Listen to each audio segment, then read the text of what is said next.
अस्सलाम वालेकुम एवरीवन। आज हम देखेंगे how to create Facebook ad account in business manager. आप जब फेसबुक पेज ओपन करेंगे आपको राइट साइड पे मेटा बिजनेस सूट का ऑप्शन मिलेगा, आपने इसके ऊपर क्लिक करना है।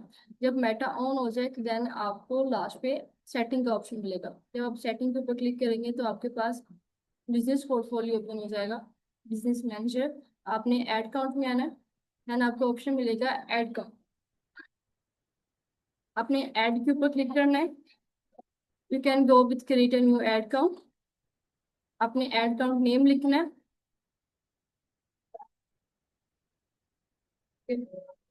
और अपना जो टाइम जोन है वो आपने अपनी कंट्री के हिसाब से एडजस्ट करना है। लाइक आप किसी भी कंट्री में एड रन कर रहे हैं, जिस कंट्री में आपने एड रन करना है उसी कंट्री के रिलेटेड आपने डिटेल्स फिल करनी है।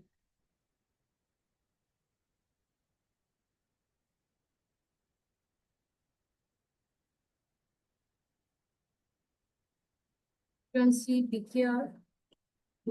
Next. Okay, my business. Next. I agree.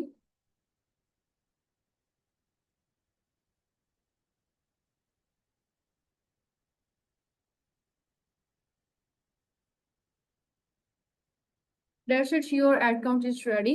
You can now start running ads on Facebook and Instagram. Best of luck. Allah Hafiz.